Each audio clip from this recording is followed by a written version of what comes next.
মানে বাংলাদেশটার আসলে হয়েছে কি, এটা মনে হয় পুরার দেশটারে গোলাপসার মাঝারে নিয়ে ঝাড়ানো দরকার।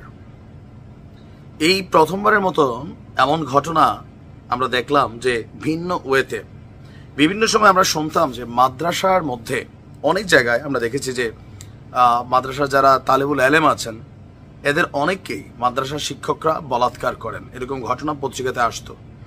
বাট এই সিস্টেমে আমি আর কখনো কোনো ঘটনা দেখি নাই রাস্তা থেকে ডেকে নিয়ে গিয়ে ২০ বছরের এক যুবককে ধর্ষণের অভিযোগ উঠেছে।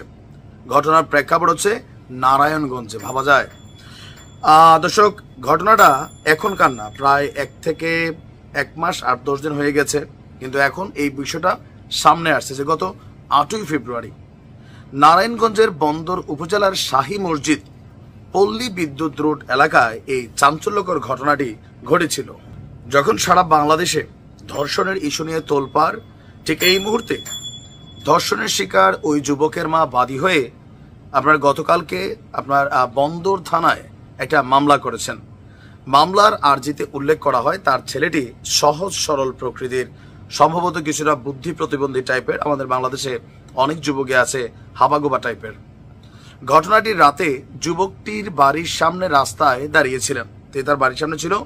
এই সময় প্রতিবেশী একজন ব্যক্তি তার বাড়ির পাশেই জরুরি কথা আছে বলে তাকে বাসায় ডেকে নিয়ে যায়, আর বাসায় ডেকে নিয়ে তাকে জোরপূর্বক ধর্ষণ করে। আর এই বিষয়টা যদি কাউকে জানায় তাহলে তাকে দুনিয়া থেকে বিদায় করে দেওয়া হবে। আর বিষয়টি সাথে সাথে যুবক যখন তার পরিবারকে জানিয়েছে, তারা তখন সাহস পাচ্ছিলেন যে এই প্রেক্ষাপটে আসলে তাদের কি করণীয় বা লোকলজ্জার ভয়ে মানুষ কি বলবে। বন্দর থানার ভারপ্রাপ্ত কর্মকর্তা ওসি তারিকুল ইসলাম বলছেন যে দিন শেষে এই ঘটনাটায় মামলাটা দায়ী করা হয়েছে। আর এই ঘটনা যে ব্যক্তি ঘটিয়েছে তার নাম হচ্ছে সাঈদ। সাঈদ এই মুহূর্তে পলাতক, তাকে গ্রেপ্তারের জন্য পুলিশ অভিযান চালাচ্ছে। সম্প্রতি আমরা যখন দেখছি যে মাগুরার আসিয়ার ঘটনায় দেশ তোলপাড়, তখন একের পর এক এই ঘটনাগুলো সামনে আসছে। আমরা মনে করি দেখেন,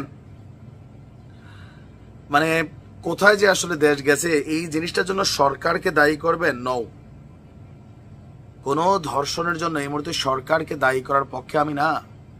কারণ এই ঘটনাটা এমন একটা অপরাধ, আমার আপনার ভেতরে বিকৃত মন মানসিকতার যেই মানে একটা চরিত্র আছে, সুযোগ পাইলেই কখনো একটা ৮ বছরের শিশু, কখনো অথবা ২০ বছরের একজন ছেলে, কখনো ৮০ বছরের বৃদ্ধা, কখনো তরুণী, মানে যেখানে পাই চলন্ত বাসে, ভিড়ের মধ্যে ইফটিজিং, শ্লীলতাহানি, বিভিন্ন ধরনের নোংরামি আমাদের অন্তরে আমরা বসবাস করি।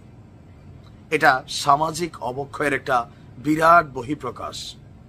ধর্মীয় নৈতিক শিক্ষার অনুমতি নাই। ফেসবুকে সব মুসলিম, ওরে বাবারে বাবা, ফেসবুকে এই দেশ, এই জাতি যতটা আলেম হুজুর, বাস্তব জীবনে ততটাই বাটপার, লোভী, ভণ্ড। আর অনেকে আছেন কথায় কথায় এই সকল ইস্যুতে পোশাককে দায়ী করেন। কিন্তু আজকের এই ঘটনায় আপনি কোন পোশাককে দায়ী করবেন?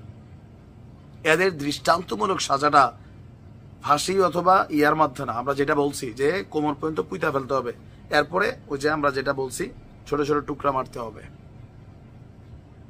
আল্লাহ হেফাজত করুক এ দেশকে।